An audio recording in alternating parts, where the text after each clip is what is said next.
자, 이 문제 봅시다. ABC가 3주기, 4주기에 속해 있는 금속원소랍니다. 금속원소. 그래서 이제 뭐 3, 4주기라고 했으니까 간단하게 주기율표를 표현해 보았어요. 그럼 이제 여기서 이제 금속 원소라고 하면 사실은 어디를 얘기하는 거냐면 요 1조, 2조를 얘기하는 거죠. 그래서 여기에 있는 이 ABC는 얘네들 중 하나일 것 같습니다. 자, 이때 일족 원소 이름을 뭐라고 하죠? 일족의 원소 이름을 뭐라고 하죠? 일족 원소 이름? 그렇지. 일족 원소를 바로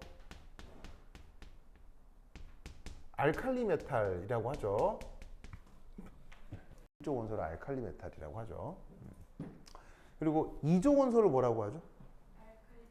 그렇지. 이족 원소를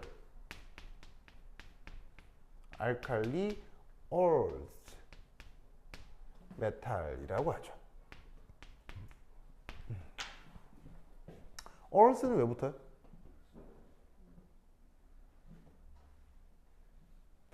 알칼리라는 뜻의 어원은 뭐예요? 알칼리라는 뜻의 어원은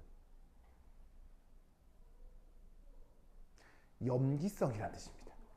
알칼리라는 말의 뜻은 물에 녹아 염기성.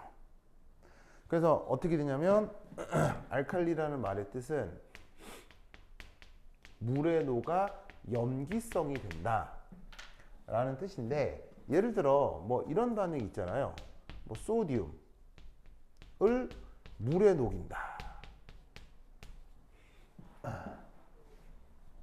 그러면 어떤 일이 벌어집니까?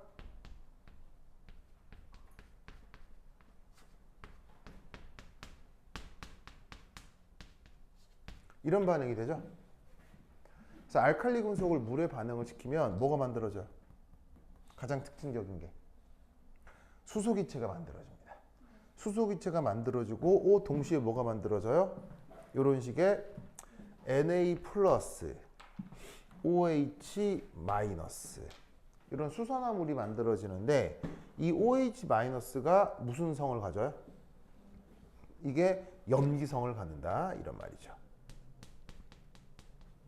그래서 알칼리라는 말의 이게 아마 내가 알고 있기로 아랍어로 라틴어로 알고 있는데, 라틴 그리스 말인가? 알고 있는 뜻이 뭐냐면 이런 식으로 물에 녹아 혹은 물과 반응하여 이런 식의 염기성이 된다라는 뜻을 저렇게 알칼리라고 얘기를 하는 거예요. 아시겠죠?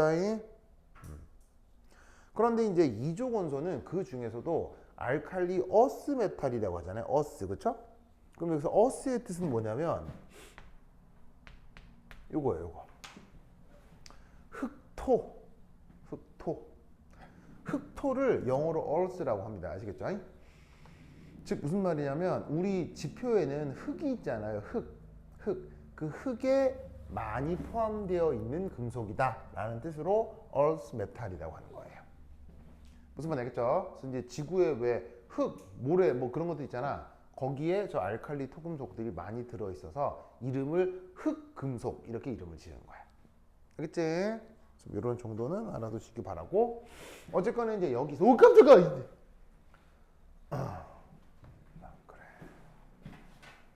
그래. 윤서스. 어제 가져간 21장. 그렇죠. 어떻게 여학생들만 이렇게 다 42기 여학생 반이고. 알겠습니다. 남자애들은 아무도 안 와요. 아, 그런가요? 그래서 지금 더 스무가 보고 있으나? 아니, 아니. 역시 아무도 안 보고 있겠네요. 아, 네, 진짜. 그래요. 저 누구냐? 윤서도 부겸이랑 친해요? 아, 부겸이 안 친해요? 윤지 부겸이랑 친해? 아, 안 친해. 가비 부겸이랑 친해. 과연 그럼 부겸이는 누구랑 친한 거예요? 스무랑 친하다고요? 알겠습니다. 윤서는 스무랑 친해? 아니요. 안 친해? 그래? 윤지 스무랑 친해? 안 친. 가면 승우랑 승우하고 부겸이 둘이 왕따예요? 그건 아니에요? 그래? 근데 다 싫어하고 둘이만 지내요. 알겠습니다. 좋습니다. 자, 승우하고 부겸이도 열심히 공부하길 바랍니다. 자, 어쨌건. 그래서 어떻게 되나? 1족 원소를 알칼리 금속, 2족을 알칼리 통석이라고 하는데 주어져 있는 요거. 자, 여기 보시면은 IE 몇 페이지냐면 30페이지 23번. 30페이지 23번. 자, 여기 이제 뭐라고 되어 있냐면 IE라고 되어 있잖아. 자, IE 우리말 번역 뭐예요? 바로 아이오니제이션 에너지니까 이온화 에너지라고. 자, 그런데 그 이온화 에너지에 여기 N이라고 이렇게 아래 첨자가 붙어 있죠. 이 N이 1일 때, 2일 때, 3일 때, 4일 때 라고 되어 있네요. 그러면 이 말은 무슨 말이냐면 이온화를 시킬 때 꼭 전자를 하나만 떨어뜨릴 필요는 없는 거죠. 그렇죠? 전자를 2개, 3개 계속 연속적으로 떼어낼 수 있잖아요. 그런 식으로 전자를 연속적으로 떼어낼 때 이온화 에너지를 또 뭐라고 부르죠? 뭐라고 부르죠? 바로 순차적 이온화 에너지라고 하죠. 무슨 말인지 알겠죠? 그래서 순차적 이온화 에너지를 저런 식으로 IEN승 이렇게 쓴 거라 이런 말입니다.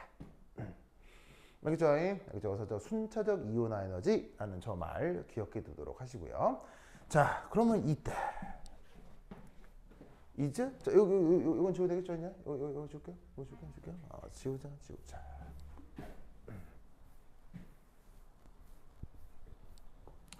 그래서 이제 뭐 얘는 제목이 모르게 간단 주기율표.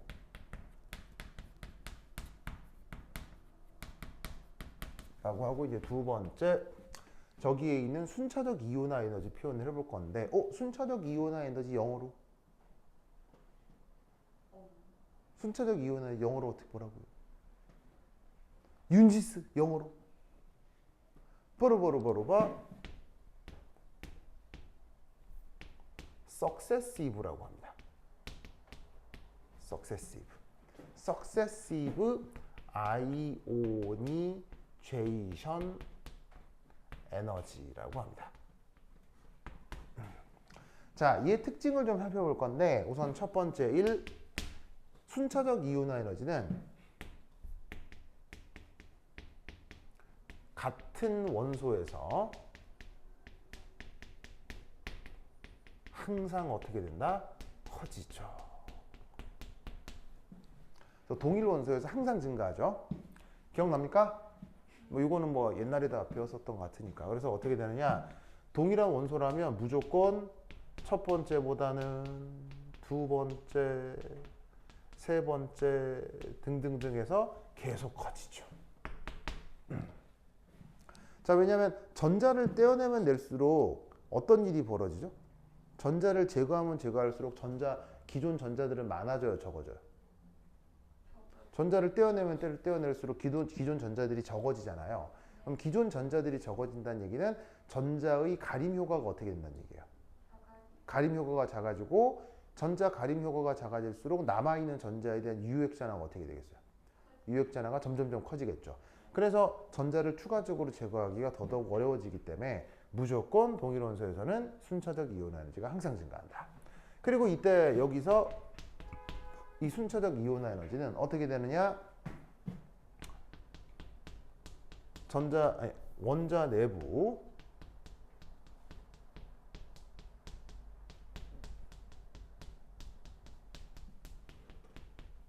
전자 껍질 구조를 반영하죠.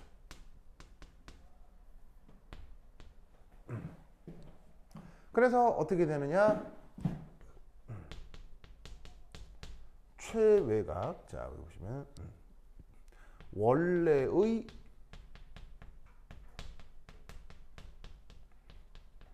최외곽 전자를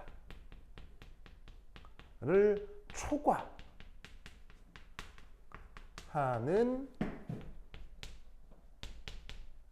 이온화 과정에서 여기에 있는 순차적 이온화 에너지가 어떤 일이 벌어지느냐? 급격하게 증가한다. 이런 일이 벌어집니다. 알겠죠? 그래서 어떻게 되느냐?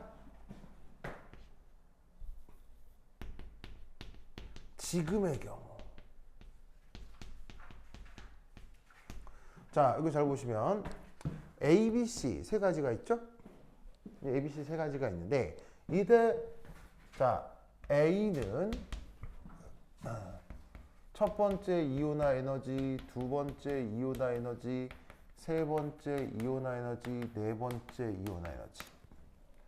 B도 첫 번째 이온화 에너지, 두 번째 이온화 에너지, 세 번째, 네 번째 이온화 에너지가 나와 있고 C도 마찬가지죠.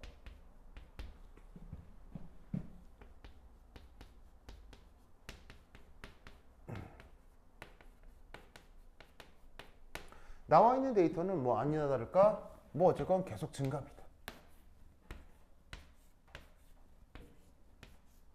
자, 이게 달라지는 건 아닌데 이때 여기 잘 보시면은 빨간색으로 보인 A는 첫 번째 이온화 에너지, 두 번째, 세 번째, 네 번째에서 첫 번째가 두 번째가 될 때 갑자기 급격하게 증가하죠. 두 번째, 세 번째, 네 번째는 그냥 완만한 증가 패턴을 보입니다. 아시겠죠? 그래서 어떻게 되느냐? 오호, 이렇게 되는구나. 알겠죠? 그 다음 B하고 C는 어떻게 되냐면 그 다음에 이제 B도 마찬가지로 어떻게 되느냐? 첫 번째보다 두 번째가 될 때 급격한 증가를 보이죠. 그런데 C는 첫 번째, 두 번째는 완만한 증가인데 두 번째, 세 번째에서 급격한 증가를 보입니다. 이렇게. 무슨 말 알겠죠? 그러면 여기서 우리는 뭘 할 수 있느냐? 바로 요 정보로부터 A하고 B는 최외각 전자가 한 개라는 걸 알 수 있죠. 무슨 뜻인지 아시겠죠? 최외각 전자가 한 개다. 최외각 전자가 한 개다. 그러면 이때 주어져 있는 3, 4주기에서 최외각 전자가 하나인 거 소디움하고 포타슘이 돼야 되는 겁니다. 아시겠죠? 소디움하고 포타슘이 돼야 된다. 그래서 이때 알 수 있는 거 A하고 B는 소디움하고 포타슘이다. 이걸 알 수 있죠. 됐죠? 그러면 이때 여기에 있는 나머지 요 C 얘는 어떻게 되냐면 첫 번째, 두 번째는 완만한 증가인데 세 번째에서 급격하게 증가하기 때문에 얘는 최외각 전자가 두 개구나. 그럼 최외각 전자가 두 개란 얘기는 요 C는 바로 알칼리 토금속이라는 걸 알 수 있죠. 그래서 얘가 누가 된다? 맥니지움이거나 혹은 포타슘이다. 맥니지움이거나 포타슘이다.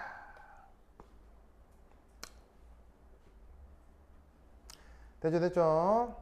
이 논리 구조를 꼭꼭 기억해 두시기 바랍니다. 오케이, 됐다. 됐죠? 자, 그 다음 또 이제 뭐를 비교를 해볼 수가 있냐면, 예? 뭐. 오, 칼슘, 알칼리 토금속이니까. 됐죠?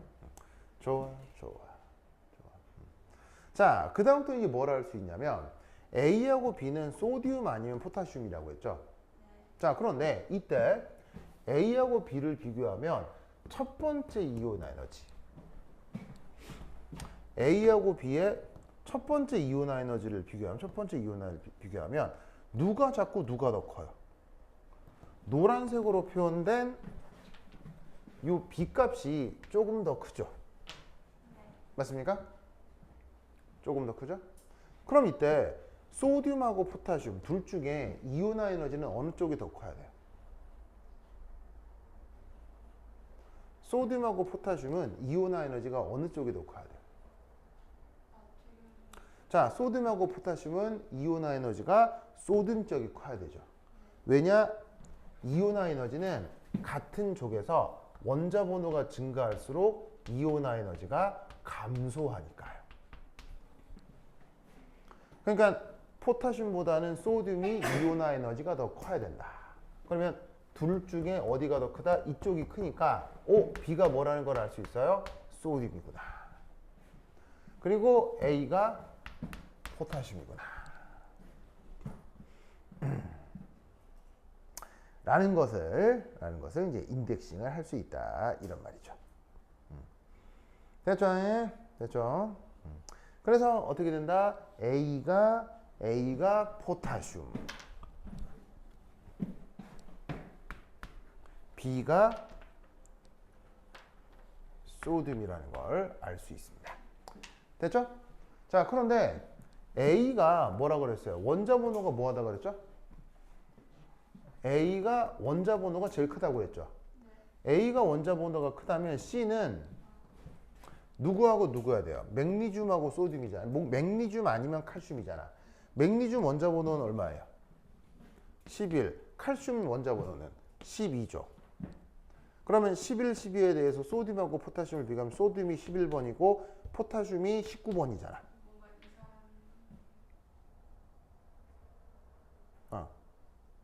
뭐지? 아니. 맥니듐 몇 번이야? 12번. 12번이고 그 다음에 칼슘이 20번이지. 아우, 내일 안 쳤네. 이거 잘 알고. 그런데 이때 누구 원자 번호가 제일 크다 그랬어? A 원자 번호가 제일 크다 그랬지? 그래서 어떻게 된다? 요 놈이 가장 큰 원자 번호.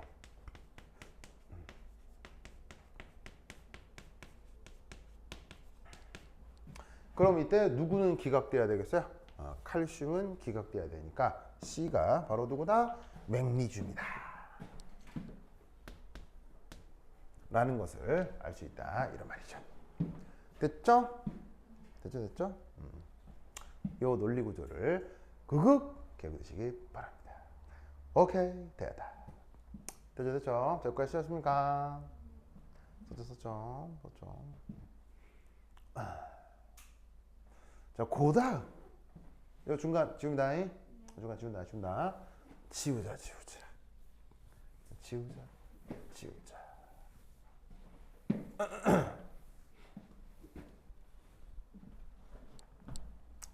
자, 두 번째 2. 자, 두 번째 2는 B와 C. 자, B라고 하는 게 소듐이고요. C가 맥니듐이네요. 그것에 무슨 비교를 하라고 돼 있냐면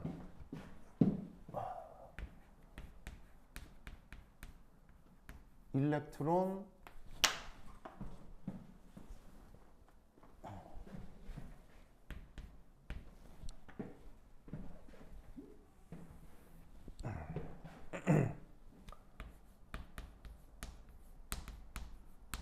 어퍼니티를 비교하라는 문제가 나와 있습니다.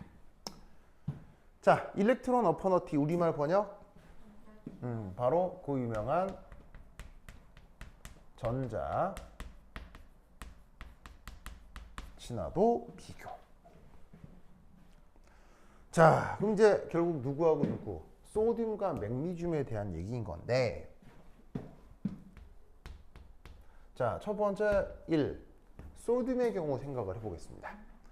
자, 소듐은 최외각 전자 배치가 어떻게 되지요? 소듐은 최외각 전자 배치가 바로 3s1 이렇게 되죠. 3s1. 그럼 여기에 전자 하나가 추가가 돼서 만약 소듐이 1 마이너스 음이온이 된다 치자.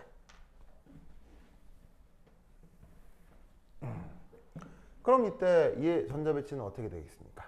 3s2 이렇게 되겠죠?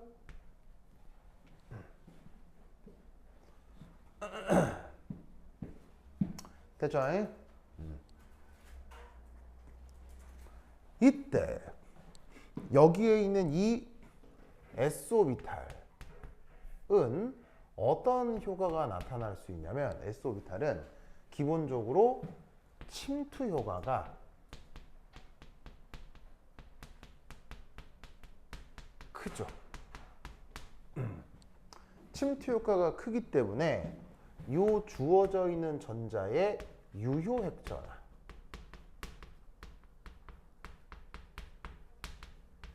얘가 크게 나타날 수 있습니다.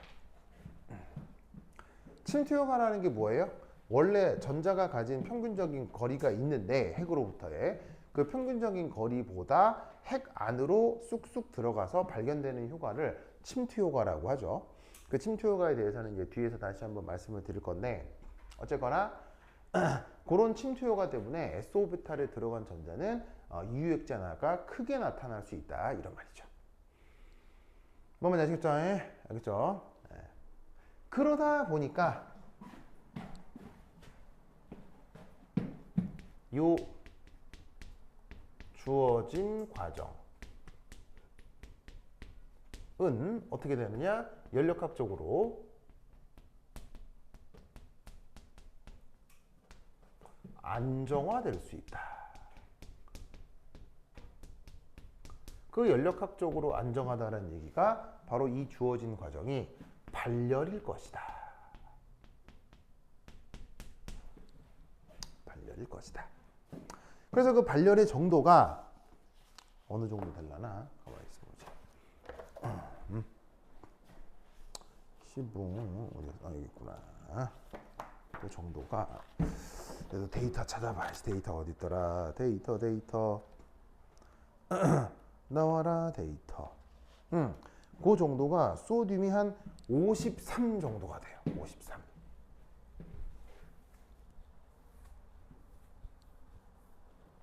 그래서 어떻게 되냐면 얘가 전자 친화도가 53 kJ/mol 이렇게 나타납니다. 자, 그런데 발열을 전자 친화도로 표현하면 플러스로 표현이 되는데 얘를 엔탈피로 표현을 하면 발열은 뭐로 표현돼요? 마이너스 부호로 표현이 되죠. 그래서 엔탈피 개념으로 전자 친화 반응을 표현을 하면 그 열량이 발열일 때가 마이너스로 표현이 되는데 이런 식의 관습적 표현에서는 그 부호가 반대가 된다라고 말씀을 드렸어요. 아시겠죠? 기억하죠? 그래서 연력학적으로는 이 표현이 맞는데 이 전자 친화라는 개념이 연력학이 확립되기 이전에 관습적으로 만들어진 거라서 연력학 부호하고 부호가 반대다. 아시겠죠? 그래서 표기를 할 때 이렇게 표기하기도 하고 이렇게 표기하기도 하고. 요게 지금 저 소듐에서의 전자 친화도라고 생각을 한다면 이때 두 번째 소듐 말고 맥니지움 맥니지움. 자, 이 맥니지움은 어떻게 되냐면 얘가 소듐이 11번이고 맥니지움이 12번이니까 전자 배치는 3s2가 되겠네요. 3s2. 자, 그럼 이때 전자 하나가 추가가 돼서 요 맥니지움 역시 1-가 된다면 이때 전자 배치는 바로 3s2, 3p1 이렇게 되겠지. 맞습니까? 그런데 아까 이 S오비탈에는 어떤 특징이 있다고 해서 어떤 특징이 있냐면 침투 효과가 크다고 했죠. 그러면 이 3s 전자가 핵 내부로 쑥 들어가 버리기 때문에 그만큼 어떻게 된다? 3p 전자에 대한 가림 효과가 아주 크게 나타난다는 얘기예요. 3p 전자에 대한 가림 효과가 아주 큰 양상으로 나타난다. 인사 무슨 말 알겠죠? 그래서 여기 주어져 있는 S오비탈의 침투 효과가 큰 만큼 핵 가까이 접근을 하고 그러면 그 뒤에 있는 피오비탈에 대한 정전기적 청력이 크게 나타나게 된다는 얘기죠. 그러면 이 피오비탈의 정전기적 청력이 큰 만큼 어떤 일이 벌어지느냐? 이 3p 전자에 대한 유효 핵전하가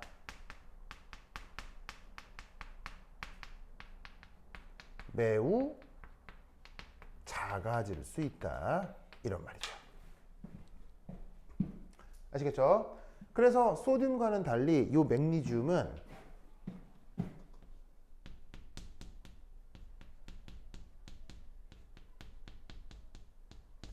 안정해지지 않습니다.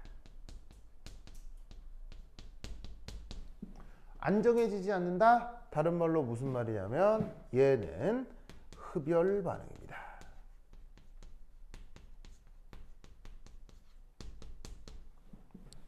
그래서 이 맥니듐은 바로 전자 친화도가 음수로 표현이 됩니다. 혹은 그걸 엔탈피로 표현할 때는 양수가 되는 거죠. 무슨 뜻인지 아시겠죠? 위하고 부호가 반대가 된다는 얘기입니다. 그래서 맥니듐의 전자 친화도는 음수입니다. 혹은 흡열 과정입니다. 아시겠죠? 그래서 요거를 이렇게 논술해 보라는 얘기입니다. 됐죠? 됐죠? 이 논리 구조를 꼭 해보시기 바랍니다. 자, 됐죠? 이때 지금은 소듐하고 맥니듐 얘기만 했는데 여기서 참고로 얘기 하나를 더 추가하겠습니다. 자, 위에 1 지워도 되겠죠? 1 지워도 되겠죠? 지우자.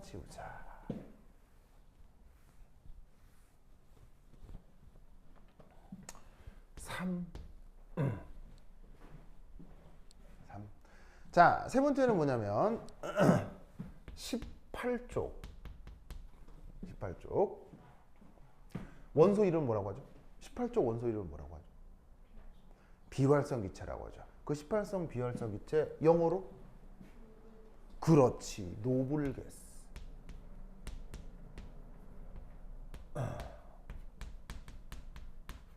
이때도 흡열 과정입니다.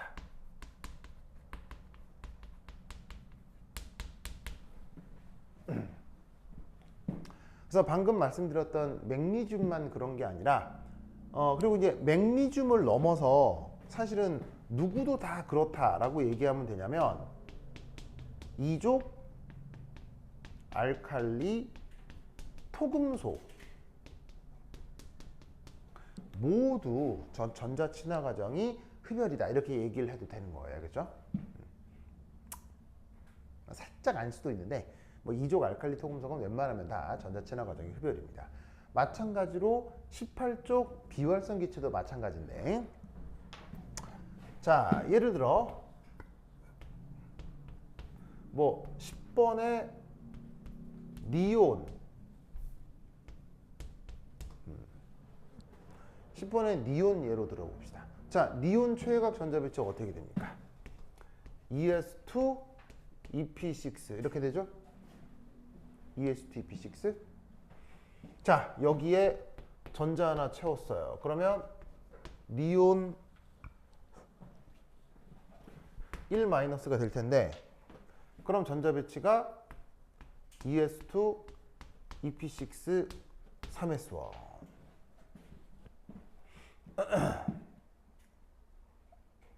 무슨 말 알겠죠? 그러면 어떤 일이 벌어지느냐? 우선 첫 번째 ES2 EP6죠. 그럼 ES2 EP6는 생각해보면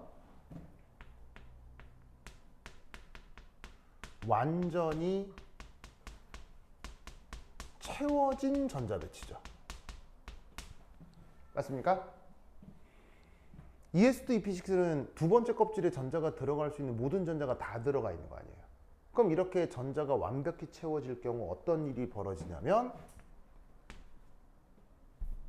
그 다음 껍질에 대한 가림 효과가 최대가 됩니다. 내부의 전자가 다 채워졌다는 얘기는 그 다음 껍질에 있는 전자에 대한 모든 방향의 가림 효과가 다 나타난다는 얘기입니다. 예를 들면은 EP6면 EPX에도 EPY에도 EPZ에도 전자가 다 들어가 있다는 얘기잖아요. 그러면 X축에도 Y축에도 Z축에도 전자가 다 들어가 있다는 얘기는 모든 방향의 전자가 다 채워져 있기 때문에 그 다음 껍질 전자에 대한 가림 효과가 아주 최적화되어 나타난다는 얘기입니다. 그러면 이 말은 무슨 말이다? 얘 유효핵 전하가 작아진다는 얘기입니다.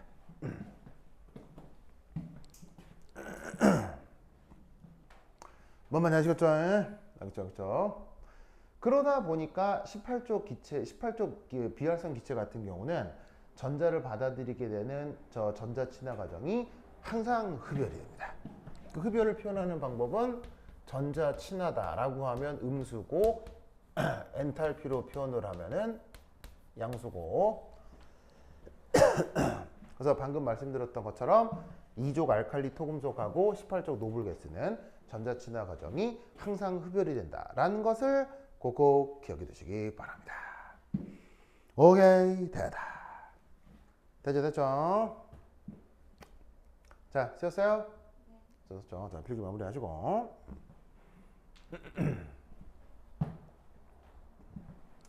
자, 그 다음 3번을 해야 되니까 여기 지울게요. 지우자.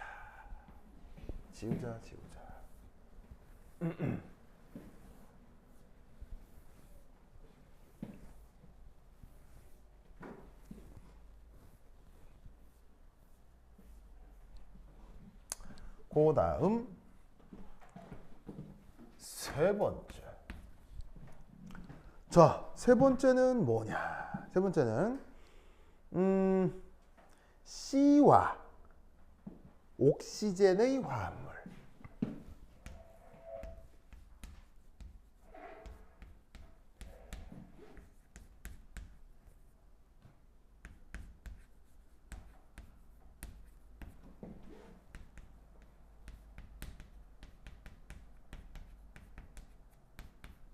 그게 뭐예요? C와 옥시젠의 화합물, 그게 뭐예요? C와 옥시젠의 화합물, 그게 뭐겠어요? 그렇지, 바로 MgO. 알겠죠? MgO. 자, MgO에서 맥리듐 이온가, MgO 이온가 2 플러스, 산소 이온가 2 마이너스. 그럼 2 플러스 2 마이너스로 되어 있으니까 쟤는 무슨 결합 물질이라고 할 수 있겠어요? 2 플러스 2 마이너스인가 얘는 무슨 결합 물질이라고 할 수 있겠어요? 바로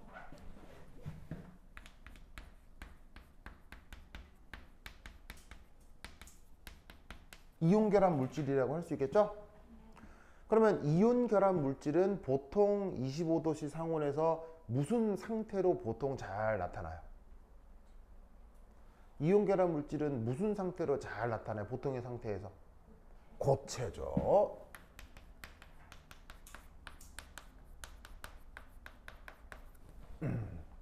그래서 어제 그 고체 결정을 형성을 할 때 그 고체 결정을 안정화시키는 격자 에너지, 그 격자 에너지 안에 포함되는 무슨 상수에 대한 얘기를 했었죠? 마델룽 상수라는 얘기를 했었죠. 그리고 본 란데 이쿠에이션이라고 하는 수리 과정도 말씀을 드렸죠. 그거 이번 시험에 나오니까 꼭 기억해야 되겠죠. 그래서 마델룽 상수, 본 란데 이쿠에이션 꼭 공부하셔야 됩니다. 지금 이제 페이스를 보아하니 보아하니 이제 현서는 현서죠. 윤서. 현서는 누구니? 현서는 나 윤서 동생. 그래. 윤서 현서 잘 있냐고요. 물어보려고. 현서 잘 있죠? 그래. 윤서의 동생 현서 잘 있다. 무슨 말인지 알겠죠? 그렇지. 그래. 어쨌든 윤서 표정을 보아하니 어제 거 공부를 안 한 표정입니다. 그렇죠, 윤서야. 그렇지. 내가 또 귀신이거든. 무슨 말인지 알겠죠? 귀신이거든. 하여튼 그렇습니다. 네, 그렇습니다. 그게 왜 점 보면 재밌잖아요. 이게 왜 그 뭐냐면 이렇게 막 사주팔자 보고 점 보면 사실은 왜 교회 다니시는 분들은 그런 거 미신이라고 가지 마라 이렇게 목사님 말씀하시기도 하잖아요. 하지만 솔직히 까놓고 교회 다녀도 점 보는 분들 있을걸요? 무슨 말인지 알겠어요? 왜냐면 재밌잖아요. 재밌잖아요. 심지어 그 공자도요. 논리의 화신인 공자마저도 점 많이 봤습니다. 그리고 스스로가 점의 대가입니다. 그래서 공자가 점 치려고 지은 책이 뭐예요? 그게 바로 공자의 공자의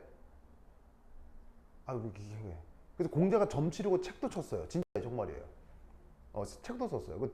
그래서 제자들이 아니 선생님 그 말도 안 되는 점을 왜 이렇게 치십니까? 그런데 공자가 뭐랬게요?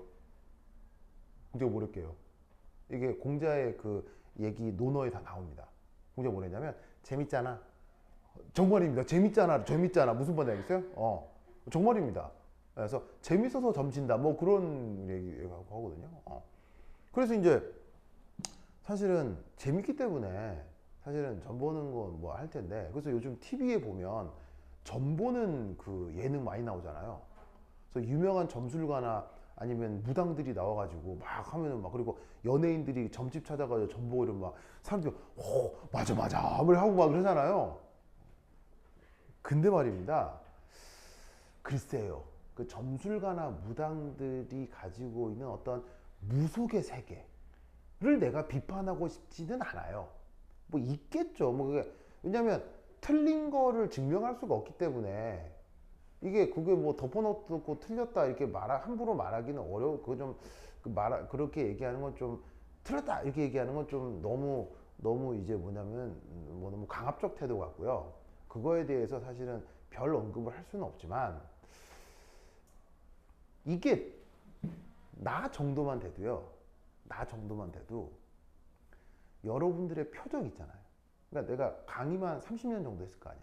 그럼 여러분들의 표정, 그 다음에 여러분들이 내가 딱 질문했을 때 선택하는 단어, 무슨 말인지 알겠어요?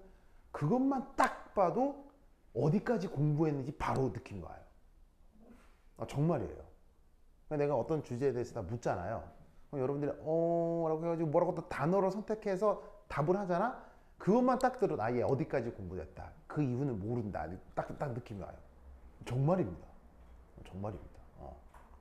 그럼 이 말은 그쪽에서 그 일하시는 분들 있잖아요. 점술가나 뭐 이런 거. 그분들이 솔직히 미래를 예측한다. 뭐 영적인 세계에 있다. 뭐 그걸 내가 뭐 이렇게 막 증명할 수는 없죠. 그런 걸 알 수는 없지만 내가 봤을 때는 딱 문 열고 들어오면서 하는 표정, 제스처, 무슨 말인지 알겠어요? 혹은 피부 톤, 이런 그다음에 옷차림 이런 걸로 굉장히 많은 걸 잃을 거예요. 아마 그 사람들 얘기는 안 하지만 그런 걸 딱 읽고 딱 앉아서 어떤 질문을 툭 던지는 거야. 어떤 유형의 질문을 딱 던지는 거야. 그러면 그 질문에서 그 상담하러 온 사람의 뭔가 표정이나 이런 게 바뀔 거 아니야. 그럼 딱 캐치하는 게 있을 거라고. 내 생각은 그래요. 나만 해도 그런데 나처럼 둔한 사람도 그런데. 그래서 이제 방금 딱 윤서 표정 보고 내가 공부 안 하는 거야. 딱 알았죠? 안다니까. 그래서 하여튼 그런 예능 프로, 그런 점 프로 볼 때 하여튼 요즘 종종 그런 생각이 난다. 알겠죠? 그래서 뭐 윤서도 점 보는 거 좋아해? 잘 안 봐요? 그렇구나. 윤지 점 보는 거 좋아해? 딱 보죠. 가빈이 좋아하죠? 좋아하죠? 아직 본 적이 없어. 알겠습니다. 하여튼 그렇다. 좋아. 맞다. 주역. 공자가 점 보려고 본 책이 주역이에요. 정말이에요. 그래서 주역이 과거 조선시대 때 조선시대 때 그거 뭐냐면은 뭐냐면 과거 시험의 한 과목이에요. 그러면 이렇게 생각하겠죠?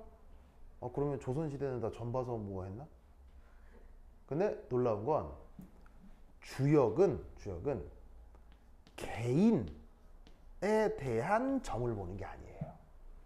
개인에 대한 점을 보는 게 아니라 주역은 사회, 국가, 문명, 그리고 우리 자연. 무슨 말 알겠어요?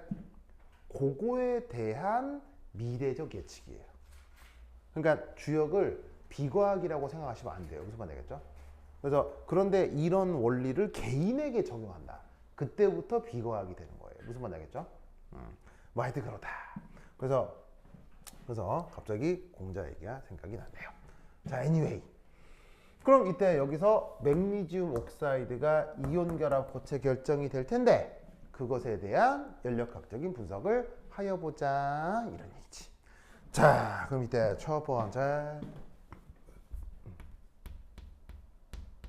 1. 뭘 해볼 것이냐. 보나버 사이클 되겠습니다. 보나버 사이클.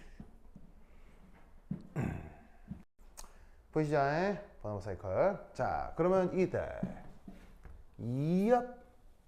자, 위쪽으로 갈수록 고에너지 상태다. 고에너지 상태다. 이때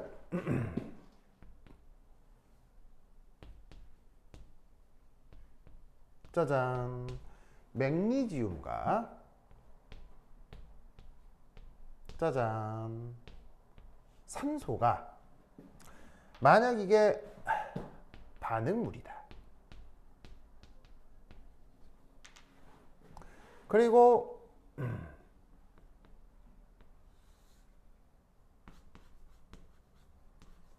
맥니지움 옥사이드가 생성물이다. 라고 한다면 여기서부터 요까지 요 에너지 차이가 뭐가 된다고 했죠? 이게 반응물이고 이게 생성물이다. 그럼 요 에너지 차이가 뭐가 된다고 했었죠? 우선 가장 기본적으로는 이게 반응 엔탈피다 라고 볼 수 있는 거죠. 그죠? 누구하고 누구 사이 에너지 차이니까. 반응물과 생성물 사이 에너지 차이니까. 그런데 자, 맥니지움 옥사이드 고체. 그런데 반응물의 조건을 보니까 맥니지움, 산소 지금 무슨 상태예요?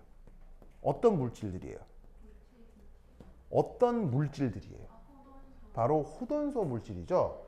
그 호돈소 물질의 안정한 상태로부터 어떤 생성물이 만들어지는 반응이니까 이 반응 엔탈피는 특별히 뭐가 되는 거예요?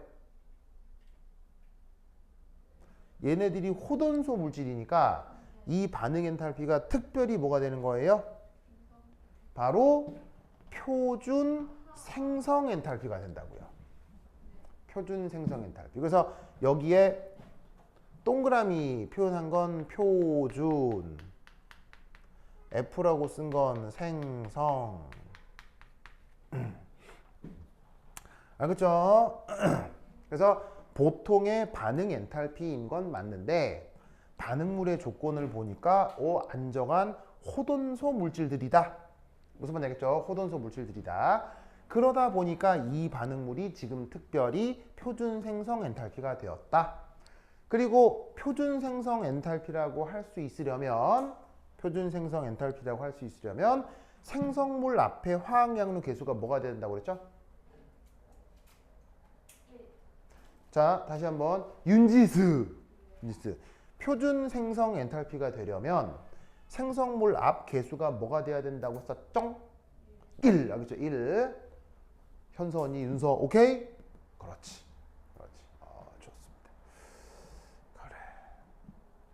됐죠?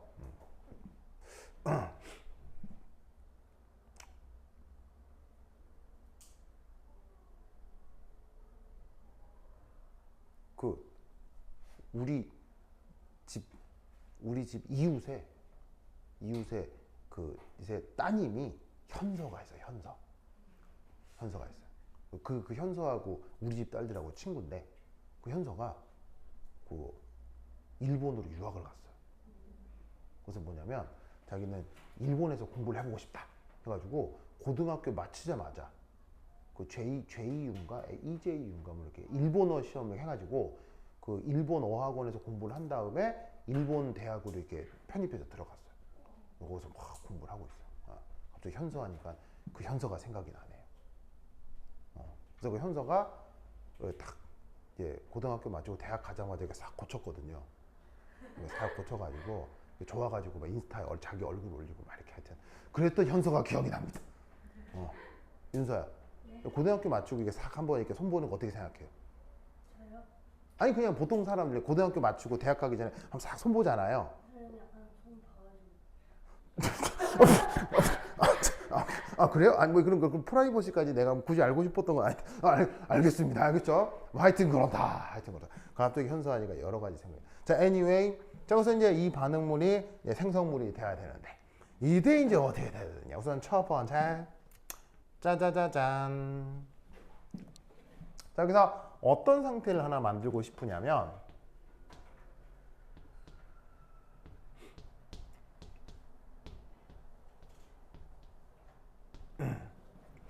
자 우선 요렇게 여기다 이거 맞아 또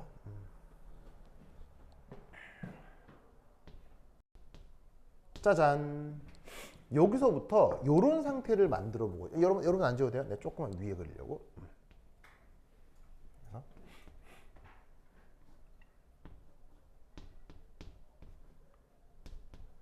짜잔 자 여기서부터 요런 상태 변화를 시키고 싶습니다. 이렇게 상태 변화를 시키고 싶습니다.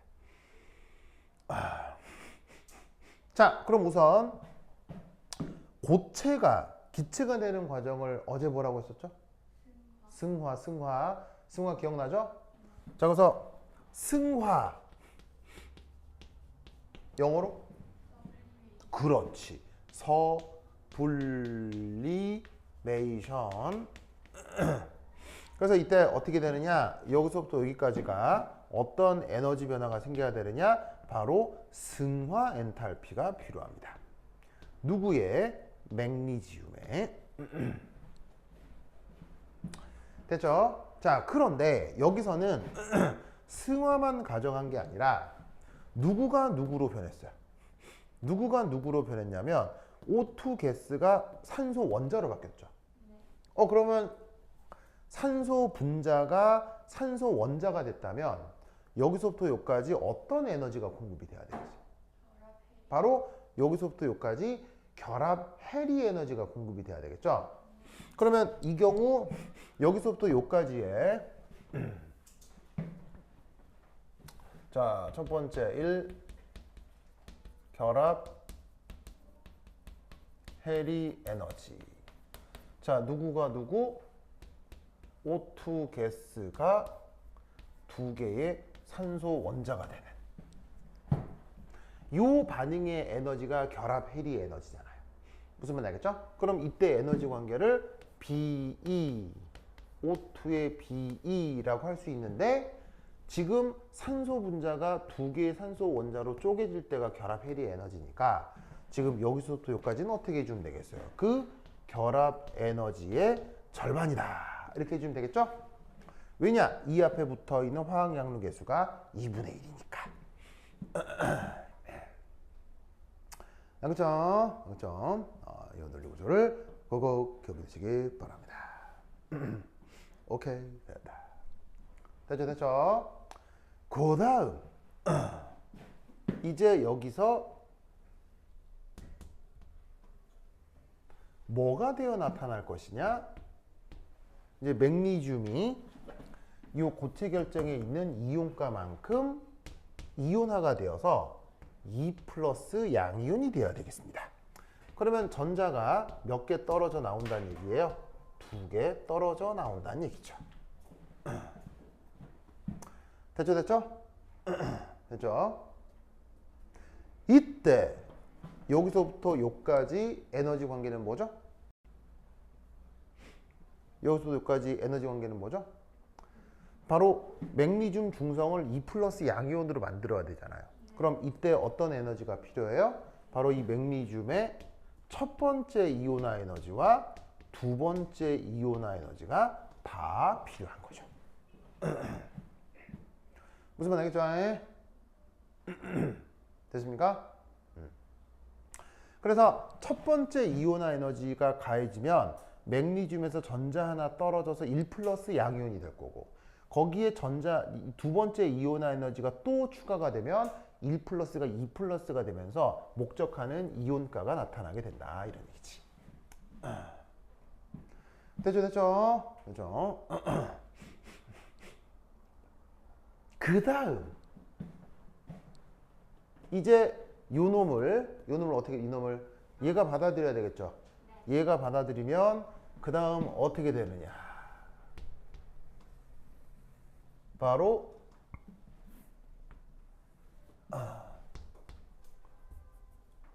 맥리듐 2 플러스, 그게 기체 상태로 있는 건 맞는데 요 두 개의 전자가 산소랑 결합할 거 아니에요. 그럼 요 두 개의 전자가 산소랑 결합하면 산소 2-가 되면서 바로 기체 상태가 되겠죠. 되십니까? 그러면 여기서부터 여기까지 에너지 관계는 뭐죠? 바로 전자 친화도가 되겠죠. 왜? 원자가 정기적으로 중성인 원자가 전자를 받아들여서 음이온이 됐으니까. 그런데 이 산소가 전자를 몇 개 받아들였나요? 2개 받아들였죠? 2개 받아들였기 때문에 여기서부터 여기까지 전자 친화도는 바로 첫 번째 전자 친화도와 두 번째 전자 친화도, 이거에 합의될 거다, 이런 얘기죠. 그래서 이때 알아두실 거 잘 보세요. 이런 이온화 에너지를 무슨 이온화 에너지라고 했죠? 순차적 이온화 에너지라고 했죠? 그러면 이런 전자 친화도도 무슨 전자 친화도라고 할 수 있겠어요? 순차적 전자 친화도라고 할 수 있습니다. 아시겠죠? 그래서 이때 알아두실 거 두 번째, 이 순차적 전자 친화도. 그게 지금 예를 들어 산소다. 자, 전자 친화도를 고려할 때도 상태는 뭐 해야 돼요? 기체해야 되죠. 그럼 얘가 전자 하나를 받아들이면 산소가 1 마이너스 음이온이 될 거 아니야. 그지? 그러면 이때 첫 번째 전자 친화도 산소의 경우 얼마냐면 찾아보니 길이 141이야. 142. 보시다시피 전자 친화도가 플러스로 표현되어 있지. 그럼 이건 발열 흡열 뭐야? 전자 친화도가 플러스로 표현되어 있는 건 발열 흡열 뭐야? 이건 발열이라고. 그래서 사실 산소는 전기 음성도가 큰 편이에요, 작은 편이에요? 산소는 전기 음성도가 큰 편이기 때문에 주변 전자를 끌어들이는 성격이 있어서 전자를 받아들여서 이런 식으로 발열 반응, 안정화 과정이라고 생각을 할 수가 있겠지. 그런데 이 산소가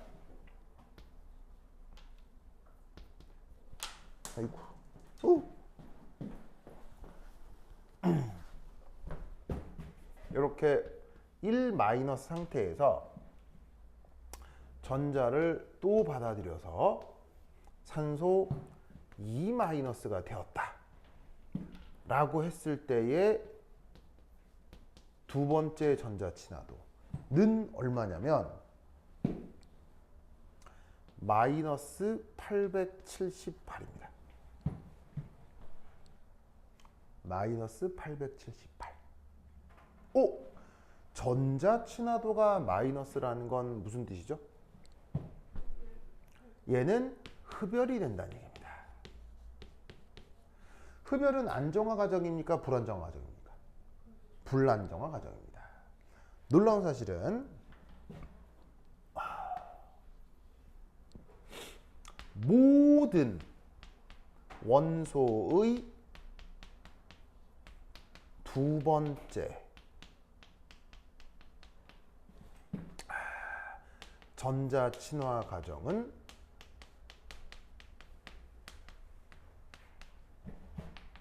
꼭 산소뿐 아니라 모두 단 하나의 예외 없이 모두 썼으니까 언제나 흡열입니다.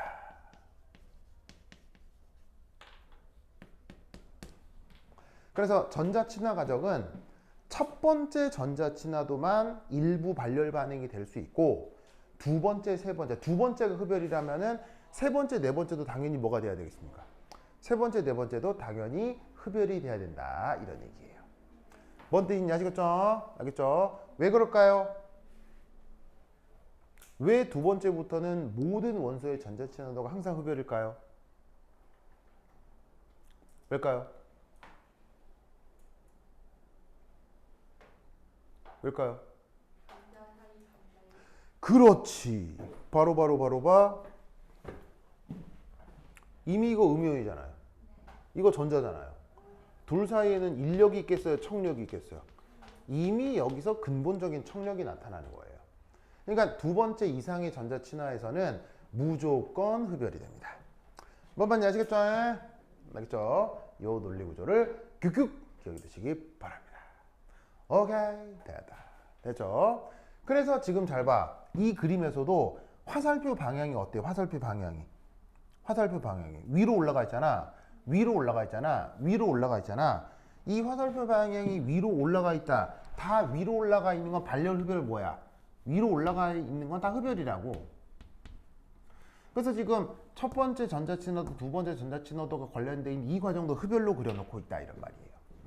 뭔 뜻인지 아시겠죠? 그럼 그 값은 어떻게 표현되겠어요? 바로 여기에 있는 요 값하고 요 값을 합쳐놓은 것으로 표현이 될 거다 이런 말이지. 무슨 말 알겠어요? 그럼 이 값하고 이 값을 합치면 값이 얼마겠어요? 그 값이 737 정도가 나타나는 거야. 737. 그것을 앞에 부호를 바꿔서 표현하면 787 kJ/몰만큼 흡열이 된다 이런 얘기인 거예요. 무슨 뜻인지 알겠죠? 이 앞에 부호를 마이너스로 바꾼 건 알겠죠? 전자 친화하고 이런 연력학적인 정보들하고 부호가 반대이기 때문에 흡열에다가 앞에 마이너스 이렇게 써준 거라고. 됐죠? 됐죠? 이대 마지막으로 여기서부터 요까지 이게 뭐라 그랬어요?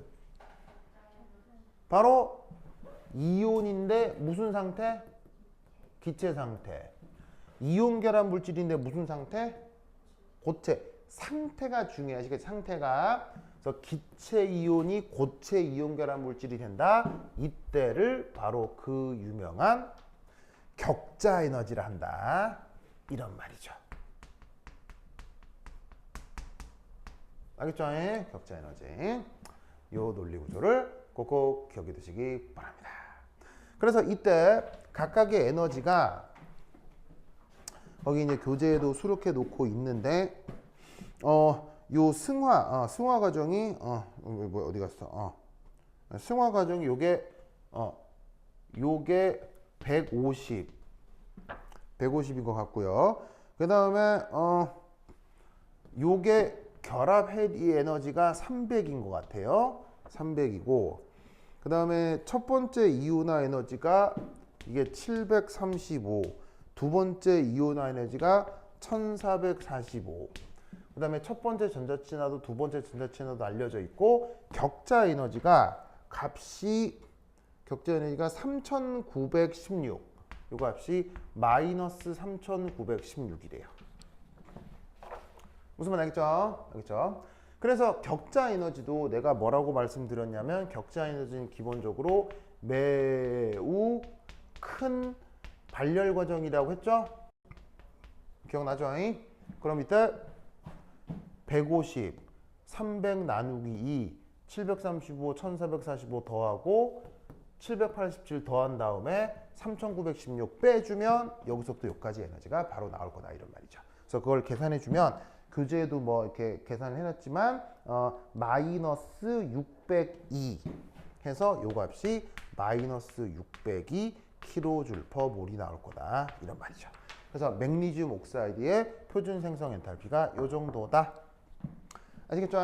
이 논리 구조를 꼭꼭 기억해 두시기 바랍니다. 그래서 이 문제는 격자 에너지 혹은 마덜롱 상수와 관계되어 있는 문제이기도 하지만 그것을 구성하는 원소들의 주기적 성격, 특히나 이 문제에서는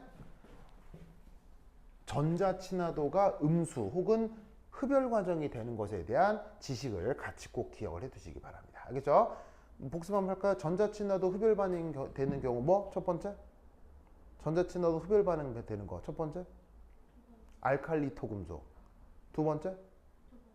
18쪽 원소. 세 번째? 두 번째 전자 친화도. 아시겠죠? 요 세 가지가 전자 친화도가 흡열 반응이 되는 내용들입니다. 오케이? 됐. 그러면 10분 쉬었다 하도록 하겠습니다. 반실 가도세요.